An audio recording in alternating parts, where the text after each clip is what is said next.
Welcome to Behind the Headlines. I'm Lee Camp. Thanks for joining us. I have another amazing guest for you. Please take a moment, by the way, to hit like and subscribe and thumbs up and share and all of those good things, and leave a comment in the comment section. Even if you got nothing to say, it helps us fight the algorithms.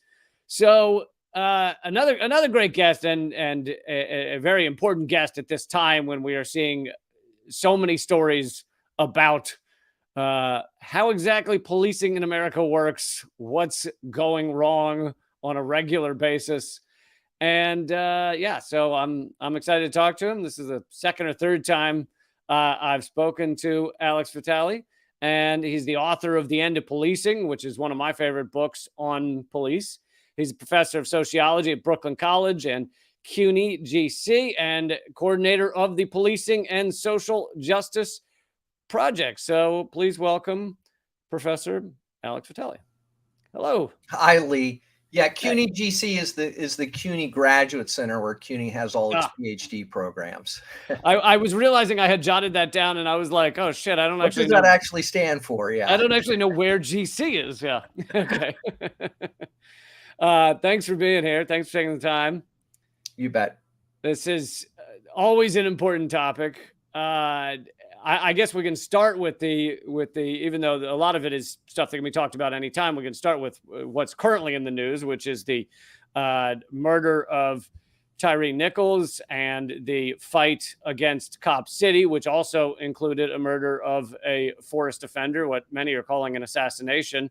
And yeah, I wonder if you could just speak on those two and maybe what they say about our policing in a larger way, because people do like to point to these moments. And even if they're being critical, they like to say, well, those cops shouldn't have acted that way in that moment. Well, if only the cops in Memphis had had training in Cop City and Atlanta, I think this whole thing would have been prevented. Totally, definitely. Yeah. There's which they did. It didn't. Did some of them or something come from Atlanta? Actually, I think they. The chief. Yeah. Oh, yeah. The chief had come from Atlanta. Yeah. So there is actually an organic connection there. And but I think really this has to be understood as a political issue, at least as much as it's a policing issue. Mm-hmm. And the likelihood of something like this happening in Memphis had been brewing for a long time. So I've been working with activists on the ground in Memphis for several years.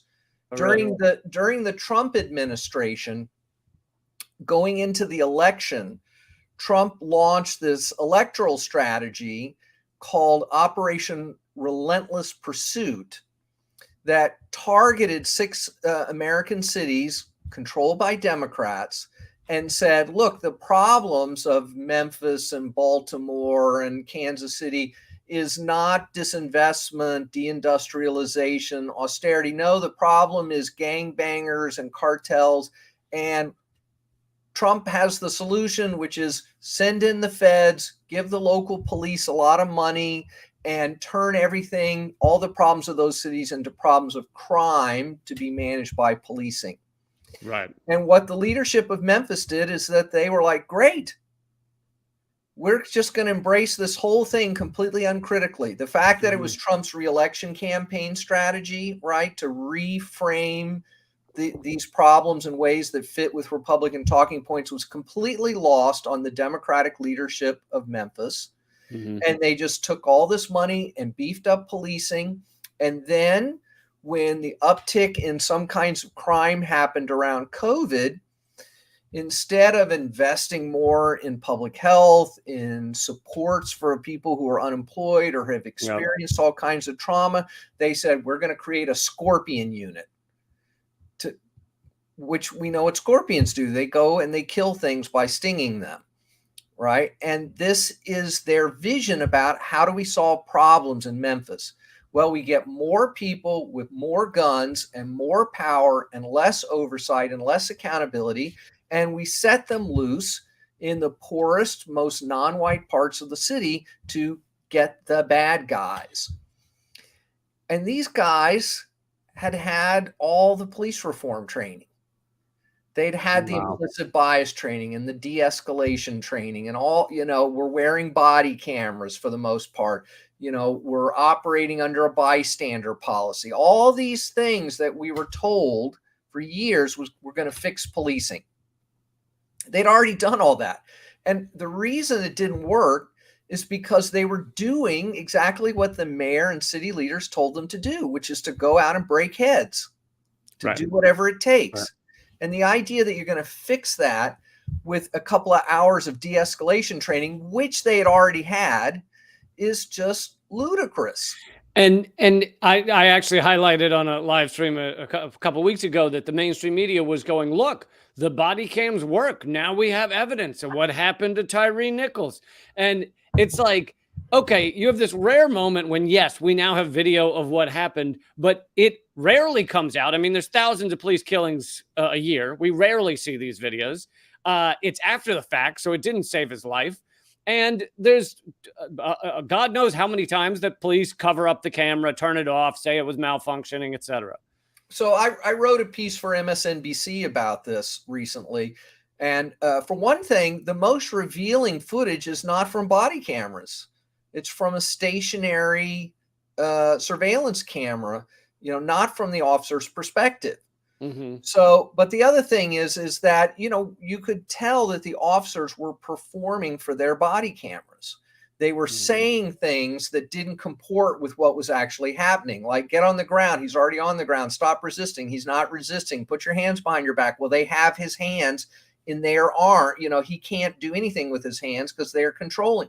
So they're manipulating this body camera footage. Does this mean body cameras are like totally pointless and should be abandoned? It's complicated. Some defense attorneys say that they've gotten their clients off of criminal charges because of these cameras, and we have to take that seriously. And we do learn something about what's going on. But my conclusion in the MSNBC piece was that this is not going to fix policing. This is not going to save us from the violence of policing, that the problems are much bigger than the presence of these cameras. And yeah, to me, it's an example of something that is positive in a sense. Like, yes, I'd rather have some video of cops behaving badly than not. But, it's kind of similar to like a bill saying that cops are only allowed to kill 1,000 people a year instead of 1,200. Well, that saves 200 lives. So I guess I'm for that. But of course, it doesn't solve the problem, and it's still thousands of people being killed. So yeah, to me, it's not a question of whether any body cam has ever done something positive. It's just not the answer. Yeah, I mean, if it really were saving 200 lives a year, then we could really think about it as a harm reduction strategy and something that we might get excited about a little bit while we work on bigger issues. But the evidence just doesn't show that. I mean, the studies are really mixed. The best case scenario is that they achieve some very small reductions in police use of force that may or may not involve saving any lives at all. And we know the police have been using them to fake evidence against people, to plant drugs and then put it on the body camera and then use that in court. So it's there, for every supposed benefit, there are some very clear negative trade-offs. And so let's talk for a minute about Cop City. And it's this multi-million-dollar project in Atlanta that also happens to knock down 100 acres of forest that's still some of the little remaining forest around Atlanta. And it's going to be used for basically training in urban warfare as well as Hollywood movies. I mean, it reads like a dystopian movie script or something.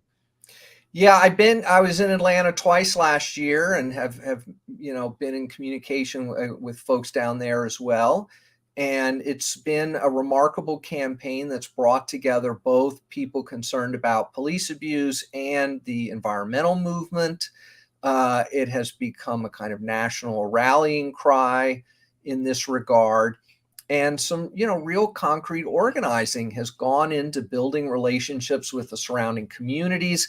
This is in an unincorporated part of the county but the municipality owns the underlying land. So the city said, well, we can just come in and develop it however we want without any oversight from the county, which means that the local surrounding residents had absolutely no input into the development of this plan on what was supposed to be state county parkland. They were going to turn this into a resource for the surrounding communities, and who are predominantly non-white. And now all of a sudden they're told, you're not getting a park, you're getting a police shooting range.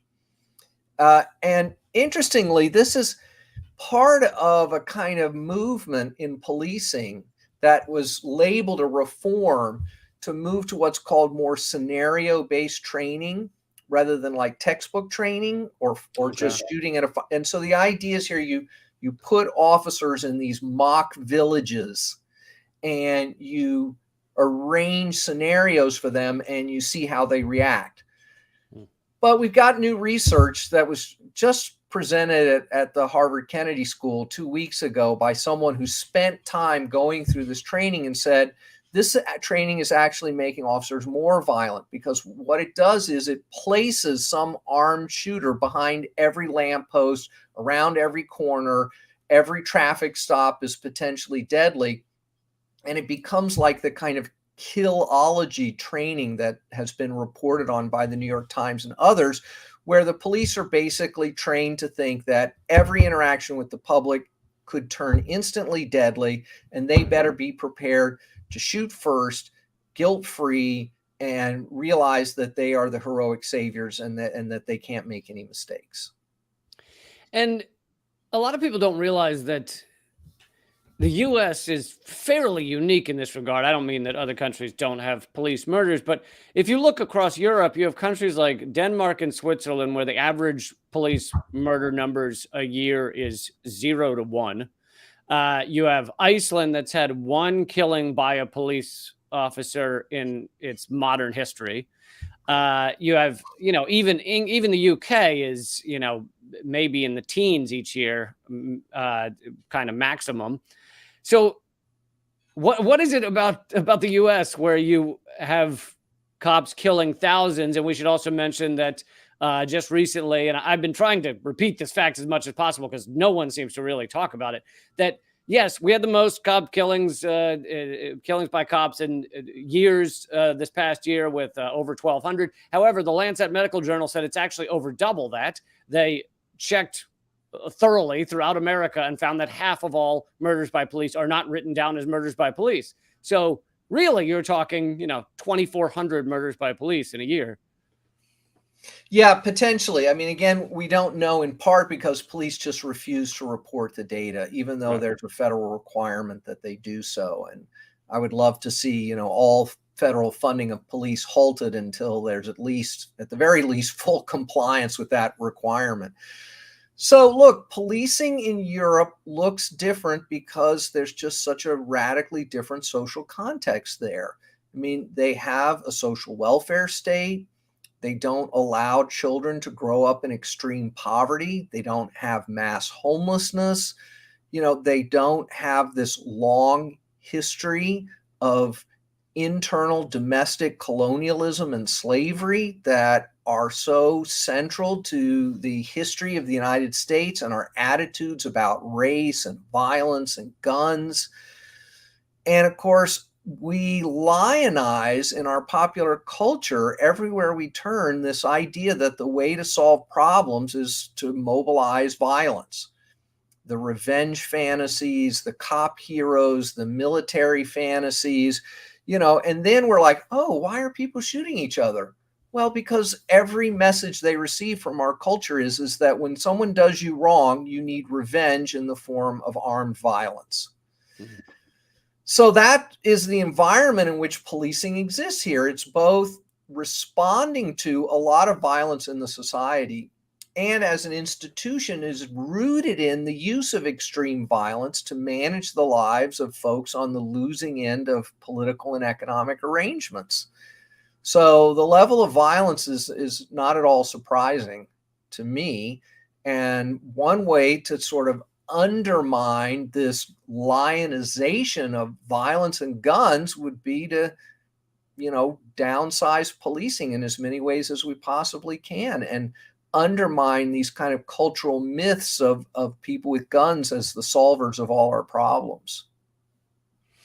Yeah, those are fair points. And those myths don't exist in the same way in Europe. No one thinks that the major problems of European societies are going to be fixed by police officers. But yeah, that myth kind of persists here.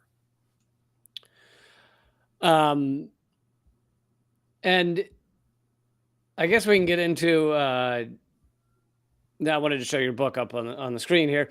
But I guess we can get into, a lot of people get stuck on like, well, what could possibly replace police? Yes, I might not agree with them murdering an unarmed person the way they do, but I want them there when someone breaks into my car, and I want them there when someone breaks into my house, and it's going to be just chaos if we had anything other than our current police system. So maybe we can talk for a bit about the options of what would replace much of policing. Yeah. So part of the problem here, right, is that a lot of folks want to deal in abstractions. Right? They imagine that the existence of policing means that when they have a crisis, somehow the police are going to come fix it for them. Right. But how many people have had their car broken into and then somehow the arrival of the police made the situation better? Right. They actually solve, street crime. They solve it very rarely. And they're responsible for more theft than actual street crime. I mean, so we have this tendency, because we watch too many cop shows on television, to think that, well, police come and solve problems. They get the bad guys. And of course, this has very little to do with the actual reality of policing, especially in the most high crime communities where police are not at all a reliable provider of public safety. Now, this is not to say that the existence of the police as an institution in the absence of anything else doesn't provide some broadly protective function. I mean, if there were no police tomorrow, I'm sure there would be negative consequences of that. But the point of this movement, whether it's defund the police, police abolition, reimagining public safety, whatever, is to create new mechanisms, new institutions, new methods of producing public safety that aren't single-mindedly focused on cops with guns. So it turns out that for most of the things that we've sent police to go and do, there are lots of other things we could do instead. Now, some people who want to play armchair philosopher again and deal in abstractions are like, but there must always be some residue of policing, and therefore everything you're saying is canceled. As if to imagine that what I'm saying is tomorrow there are no police, and then we sort of figure it out. And since the police one time prevented a burglary, therefore we can't change anything meaningfully about policing except give them some more money for training. So yeah, the perfect being the enemy of the good. Yeah, and that's the irony here, right? Is that the defenders of policing are the ones engaged in a kind of Pollyannish abstract reasoning that's really divorced from reality. And it's abolitionists who are saying, no, we live in high crime communities right now, and we have some decisions to make right now. So let's go back to Memphis for a second. So the folks I've been working with in Memphis, mostly around this coalition Decarcerate Memphis, have been saying for years that traffic stops, pretextual and otherwise, place a huge burden on communities of color and don't do anything to improve public safety. They're either part of a traffic safety initiative, which the research shows these things don't work, or they're part of like a pointless war on drugs, to which no matter how many people the police arrest on drug charges makes absolutely no difference. Or some idea that, if they wage a campaign of terror in high violence neighborhoods, that this will stop the violence. And the folks on the ground have been saying, right now, we want something other than policing to manage traffic issues, like civil engineers, like unarmed agents who can take your insurance report if your car gets broken into or stolen. Why do armed police need to do that? Philadelphia is moving in this direction, replacing police with a civilian bureau that will fill out your reports for insurance purposes. Why on earth are we paying police to do this? Right. Yeah. And if you were to step out of our kind of social engineering, out of the fact that we grew up in this and we just think that the way in which you grow up is the norm, if someone were to say to you, if we lived in a slightly different world and someone were to say to you, hey, I think, people are going over the speed limit on the highway, we should have someone give them a little ticket if they do that. Well, who should it be? Oh, I think guys with guns should run up on them and see what happens. In the middle of the night, sometimes. Yeah. So it's insanity. You mentioned Europe, and they don't really do that much in Europe. They use speed cameras. Yeah. And they build better road systems so that they don't have so many traffic fatalities. So they have less policing and better public safety. I want to pull up a chart of this is, and it's funny because this chart is used actually by pro-police people to talk about, at least I've seen it used this way, to talk about how little police do that is dealing with violent crime. And so their point is, people act like all police do is run up on people with guns, but look at all the other stuff they do.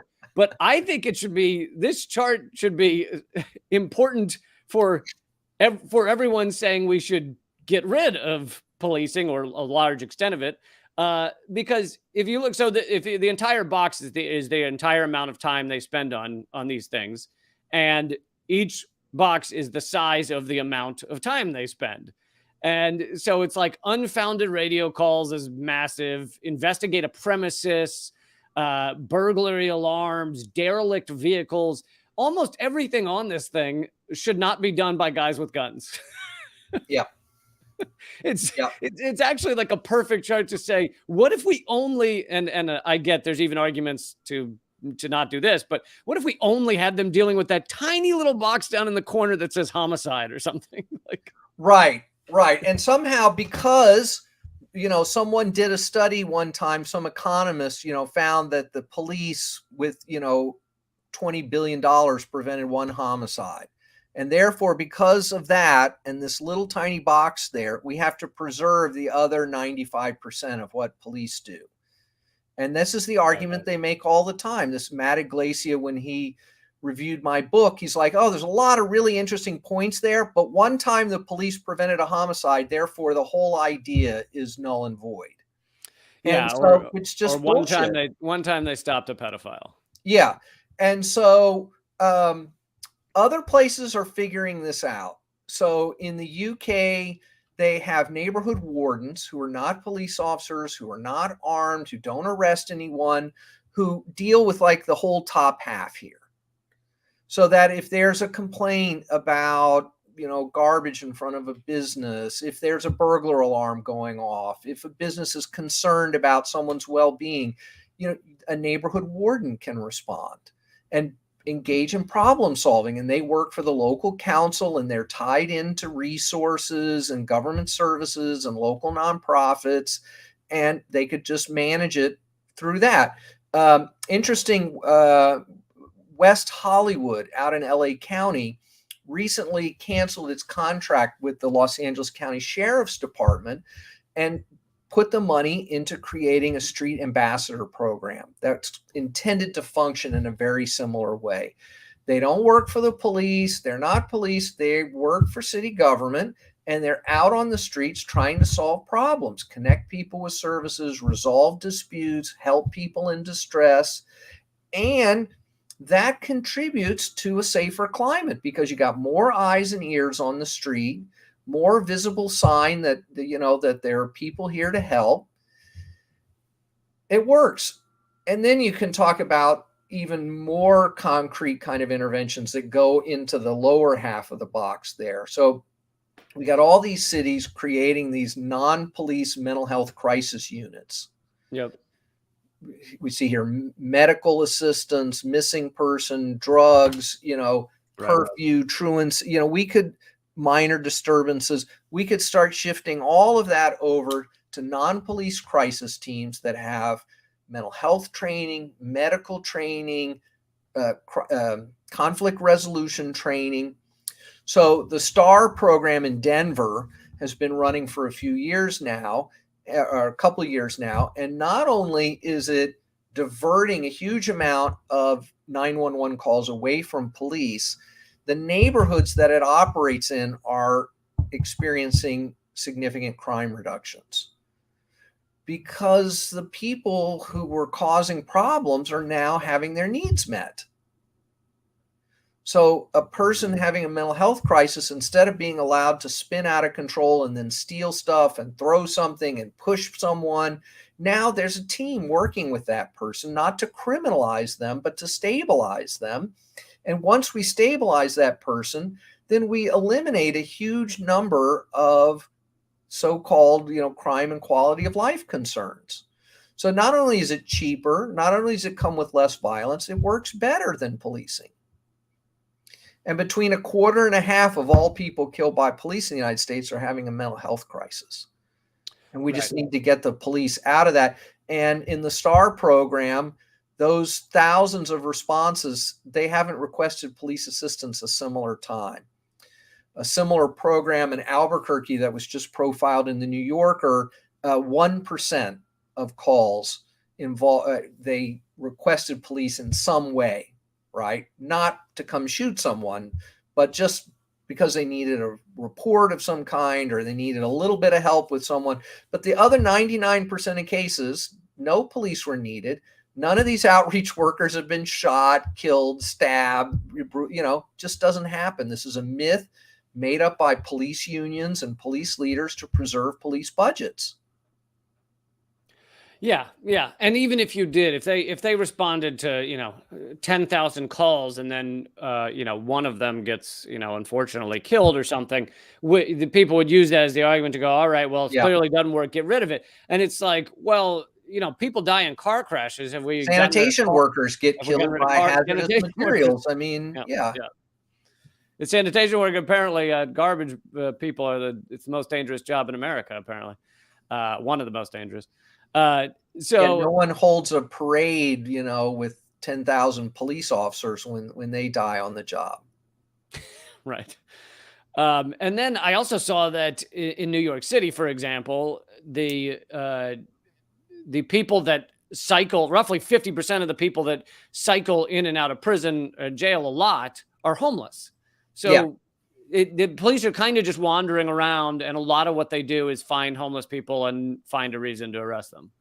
Yeah, and our lovely mayor, Eric Adams, former police officer here in New York, he said, he took a picture of himself saying, I'm here to roll up my sleeves and do something about the homelessness problem. Well, he was walking into a police station.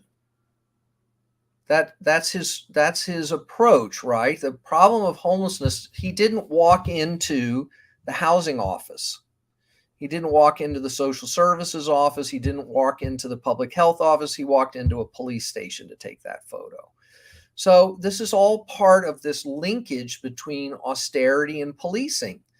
Eric Adams, like most big city mayors, has absolutely no plan to do anything about homelessness, because this would require intervening in private housing markets, and they're funded by the real estate industry. Yeah, certainly in the case of Eric Adams and Lori Lightfoot in Chicago, and all these big city mayors. And so they have absolutely no intention to do anything to actually house people. So they need policing to help them manage the consequences of that profound public policy failure, because policing is what they use to suppress the problem from interfering with their reelection, efforts. Yeah, and I remember, was it Utah? I think it was Utah. They actually essentially solved their housing issue. They eliminated 90%, not their housing issue, their homelessness issue. They eliminated 95% of homelessness by giving the homeless a place to live. They gave every one of them a studio apartment and a caseworker. And they eliminated 95% of homelessness. And then 5 years ago, homelessness went way back up in Utah because they got rid of the program. Yeah, basically, Salt Lake City made huge progress using what's called a housing first model, as you described it, which is no transitional shelter, temporary, no, just put people in stable housing with support services. Interestingly, Houston and Jacksonville, Florida, have basically eliminated homelessness for veterans. They just made a political decision that, well, we're going to do something about this. And these are both in conservative states, and Jacksonville is a conservative city government. And they just said, no, we can do this.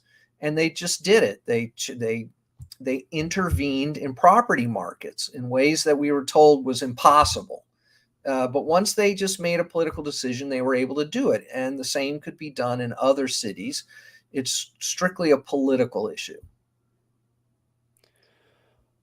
What I'm wondering if there's any other cities you want to talk about, or places you want to talk about that have tried various things that have done well. Let's talk about Newark, New Jersey for a second. So I was out there last year, where the mayor, who came out of the Black Power movement of the 1970s, and his father in the 1960s, and Ras Baraka, and he knew profoundly, right, that policing is not going to be the tool for liberating Black people. But he had to deal with the political realities, but he managed in 2020 to shift money out of the police budget and into the creation of a new agency called the Department of Violence Reduction and Trauma Recovery. And what they're doing is they're funneling money not into creating a new bureaucracy, but they're funneling the money directly to community-based organizations to do violence reduction work in the neighborhoods that have the most violence. So a lot of this is going into so-called credible messenger initiatives, which involves hiring people from the community that are known in the community, who themselves, when they were younger, may have been involved in violence or gangs, may have been incarcerated, to work with the younger generation to try to break the cycle of violence. To talk to kids, not wagging their finger at them, not like me coming into a school and saying gangs are bad, like that's not going to work. Mm-hmm. Like DARE and all these programs, they don't work because they're not credible. They don't speak to the actual difficult decisions that young people are trying to make. But these credible messenger programs, when properly funded and well run, they can get young people into trauma counseling. They can do neighborhood truces. They can help break up brewing trouble before it gets out of hand. Some of them are attached to hospitals so that if someone is the victim of violence, they're assigned a caseworker from their own neighborhood to try to stop the cycle of violence, the retributive violence that so often happens, not just from the person who was injured, but their family and friends who show up at the hospital and are like, who did this to you? We're going to go get them. The violence interrupter, the credible, is there to deal with the folks who show up to try to chill things out, to try to figure out how can we support this young person who's in this hospital bed rather than creating more violence. It's working. Yeah. The violence is going down. They're very happy with it. It could be a national model. It just requires the political will. And talk a little more about race connected to policing, because I know a lot of people point to oh, well, this, Tyree Nichols being an example, this was done by black cops. Therefore, it's not racism in policing. It's, something else. And, or they point to they always seem to have a black higher up in the police force step out in front of the cameras in a lot of these cities and announce that they're looking into what went wrong. And we're going to figure this out. I heard that that activists in Nigeria were like, if they would just hire more black police officers, that'll really fix the police abuse in Nigeria. That's really the problem. Except, of course, all the police are black in Nigeria. Right.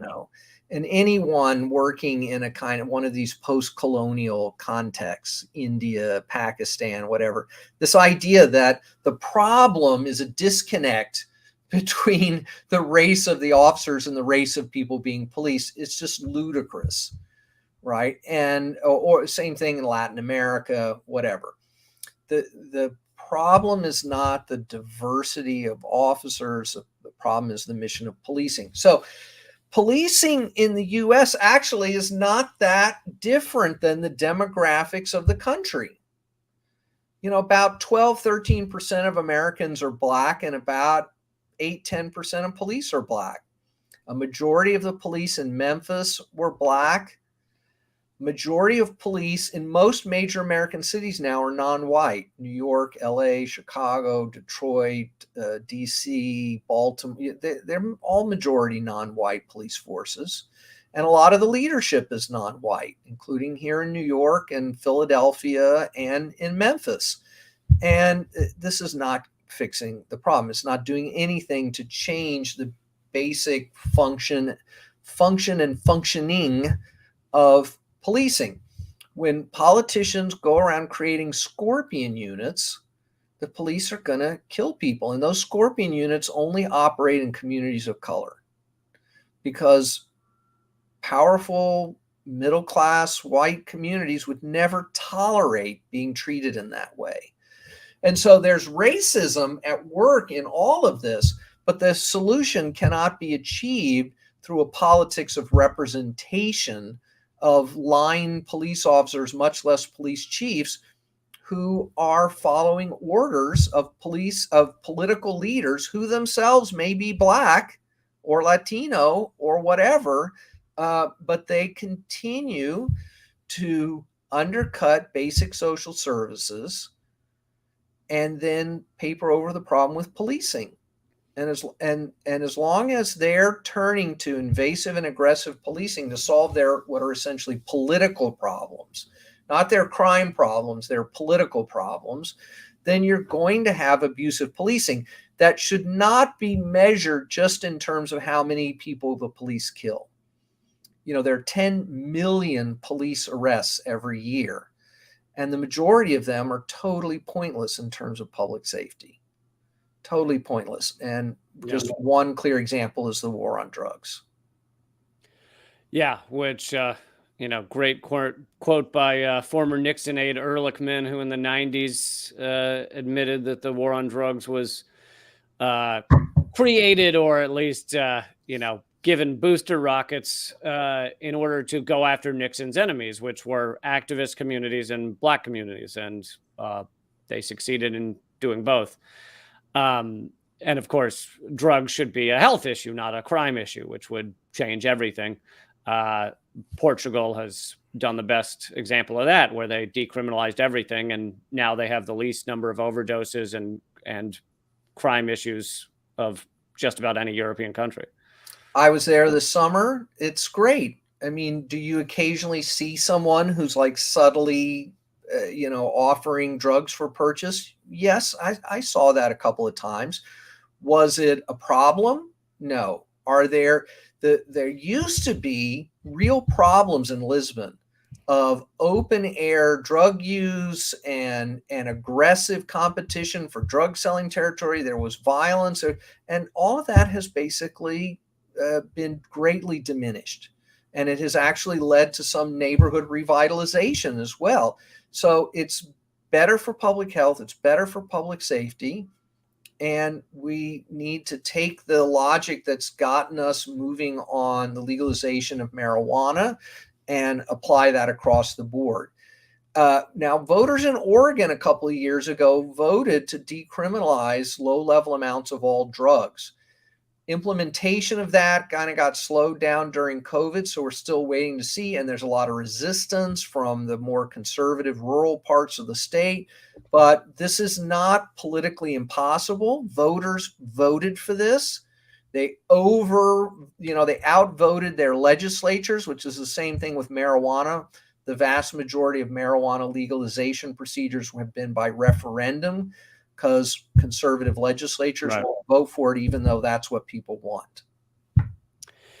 Yeah, whenever something happens that people want that doesn't go along with corporate America, it's generally by some sort of referendum or ballot initiative and not through the actual Congress or state house. Normal legislative process, that's right. Which, by the way, our Congress has done nothing about police brutality and the horrible police system. I believe it's still Biden. I know it wasn't the first year. Biden's continues to give more money to police than even Trump did. So it's not really changing. I mean, it's the good news is that this is really a local issue. The federal role is somewhat limited.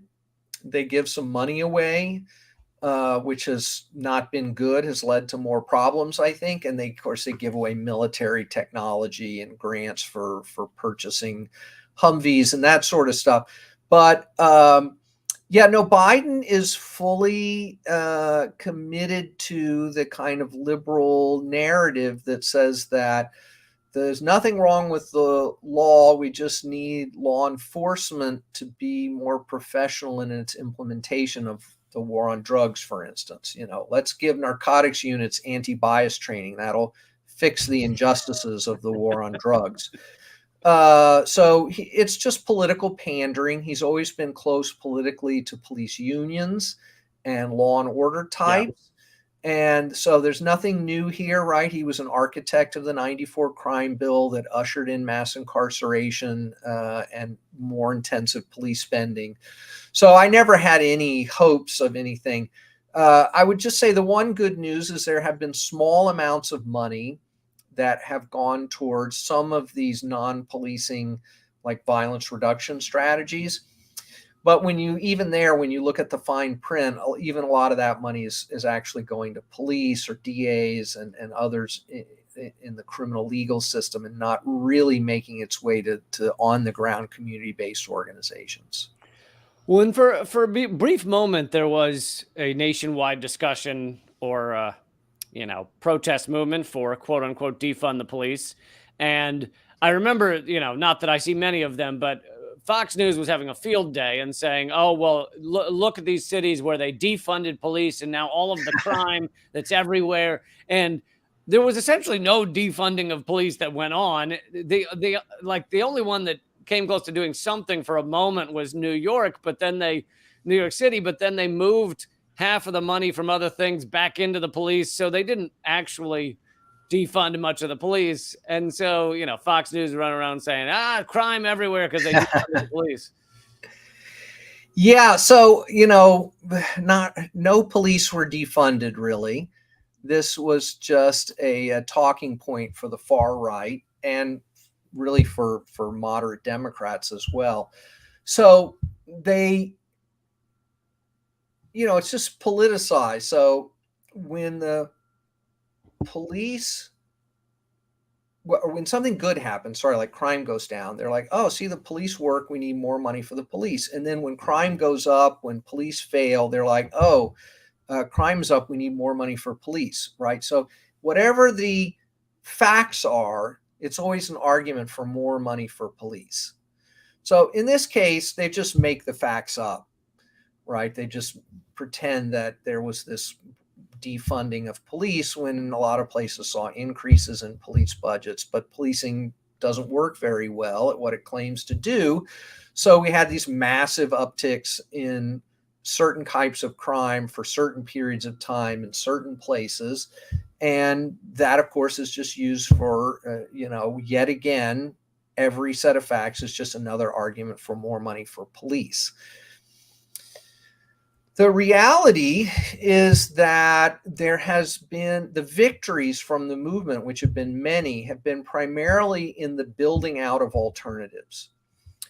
I think the big exception would be school policing, where about 40 cities have gotten rid of their school police departments in some form and replaced them with counselors and after school programs and restorative justice. And that's going great.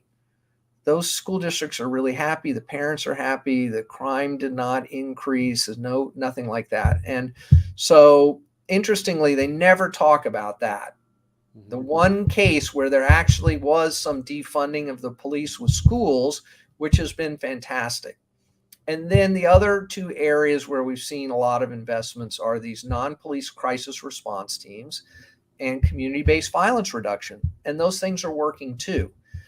They're not generally directly relying on reducing police budgets, which I would argue is the next step, because they're just taking away huge areas of responsibility from police, and we need more resources to expand these initiatives, and it should come out of police budgets, over time through attrition as we build out these new infrastructures. And that's basically what the demand on the streets for the most part was in 2020, and it continues to be on the ground in places like Memphis, that where the folks on the ground are like, we don't need more police training, we need less policing and more alternatives.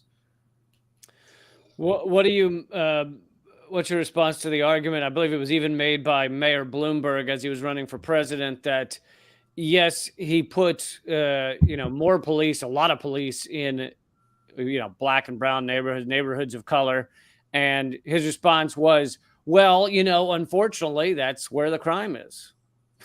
Well, interestingly, for almost every year that he was mayor, the police headcount dropped in New York City. The actual number of police went down and crime fell every one of those years. So Bloomberg's mayoralty is, in fact, more evidence that there's no direct linkage between police force rates, headcounts, and crime rates.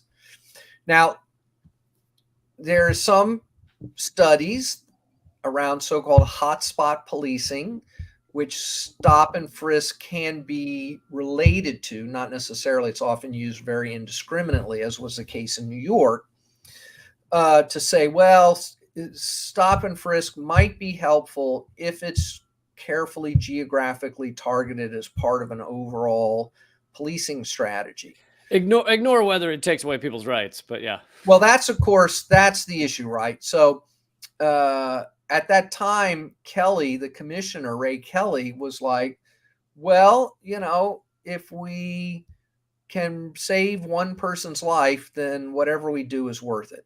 And I wrote a short little piece for the Daily News that said, well, that can't possibly be true, right? Because we live in a constitutional democracy, right? Yeah, maybe if we unleash death squads, that might save some lives. But if we or how about getting rid of all alcohol? You'd think of the number of lives you'd save. Right. But that's, at least, that we tried that didn't work, first of all. But second of all, what the police were doing was unconstitutional, and it took a while for the courts to be forced to kind of come to grips with this.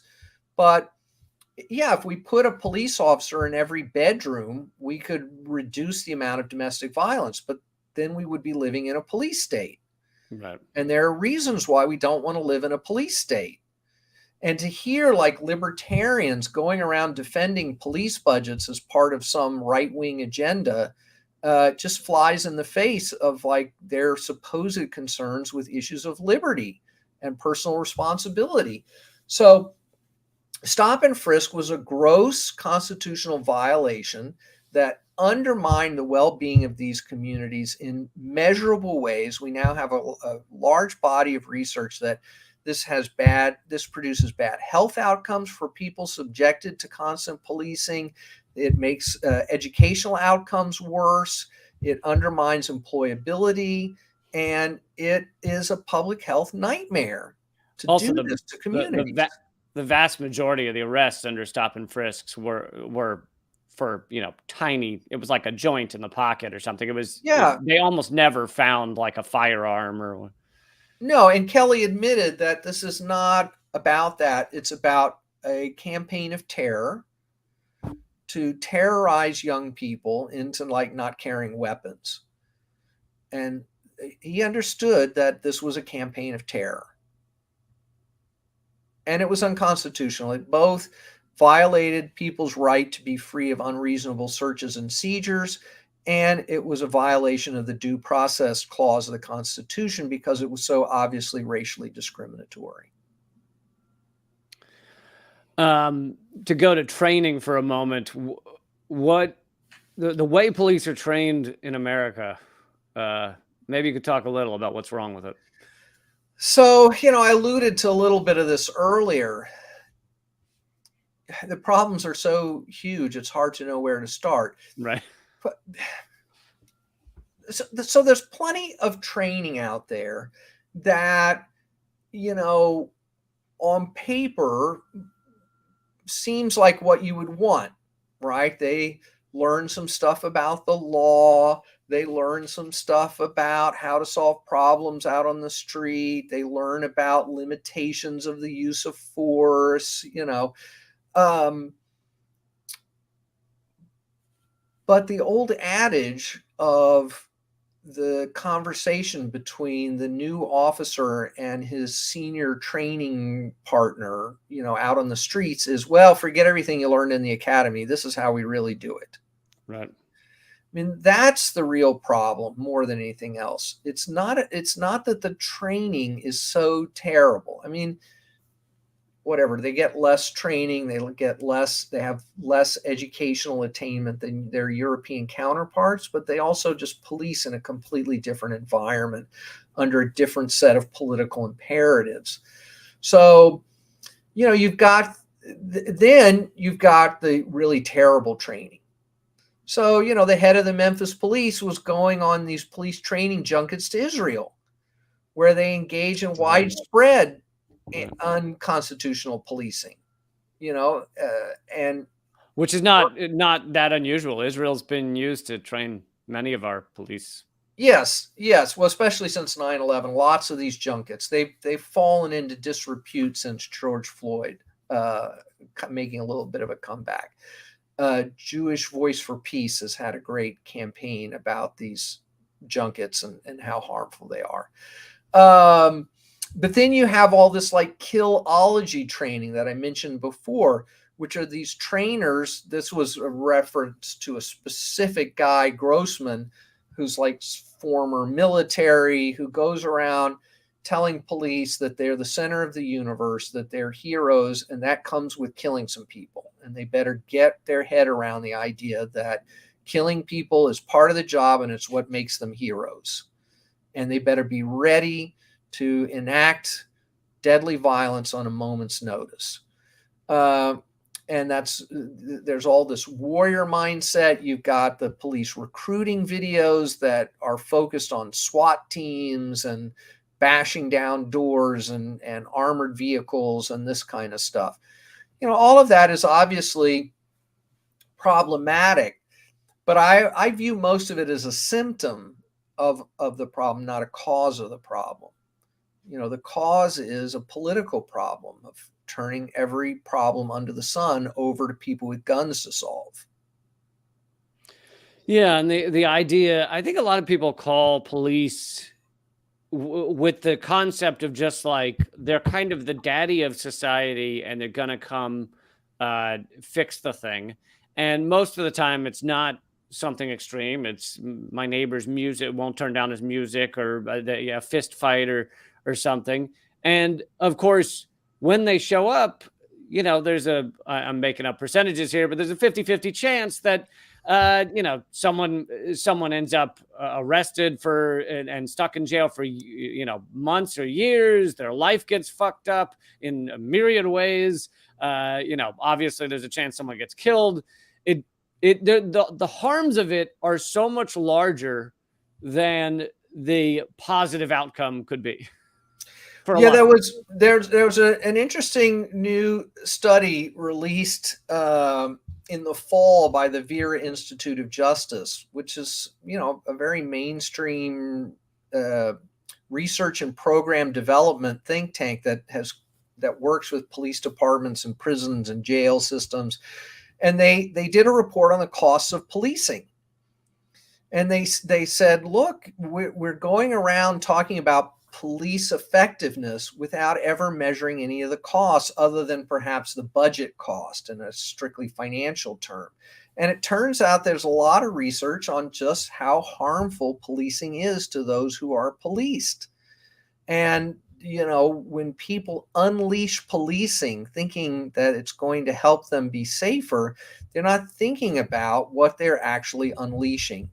They have this television based view of, well, cops are the good guys who doing the best they can in a difficult environment to, you know, solve everyone's problems. And, you know, this is just incredibly naive. Well, we're going to wrap up here in a minute. Is there any key area I've missed or failed to ask you about? Well, there's always so much to talk about. Maybe I could just mention that I'm going to be speaking in Memphis on February. Let me just get the date here. On February 23rd, I'll be at Rhodes College with the folks at Decarcerate Memphis. And we're going to also be screening a film by Matthew Solomon called Reimagining Public Safety. And then I will be in Phoenix on March 16th, doing some stuff with local activists there. And so we'll have a public event. And so if you're in one of those places, keep your eyes open. Can't thank you enough, Professor. You're welcome. And I should say that the book is free for download right now. With the events in Memphis, Verso Books and I decided to once again make the ebook free to help support people in the movement. So get it now. And if Ben, can you throw the Verso link into the comment thread as well? VersoBooks.com. Yeah. So free download there, folks. If you can't grab the hard copy, then I hope you will definitely do that. Thank you so much for joining me and for tackling all these questions and for, you know, your continued efforts to educate people. Thanks, Lee. I always enjoy our chats. All right. Talk to you soon. Bye-bye. All right, folks, there's the Verso Books link for you if you'd like to download the free copy. It's an excellent book and an easy read, and, you know, so important what Alex Vitale is talking about. Folks, we do these interviews twice a week. They're supported by you. I hope you will continue to support us at patreon.com/behindtheheadlines. I will be talking to Rania Kolick in a couple of days from Breakthrough News. That will also be at youtube.com/behindtheheadlines. Make sure you hit subscribe, hit the bell icon, and join me for more of this. And of course, the Most Censored News episodes. One of those comes out every week. And you can check out last week's, if you haven't already seen it, on how the U.S. is the true rogue nation. We are the rogue state. All right. I will see you soon. Keep fighting.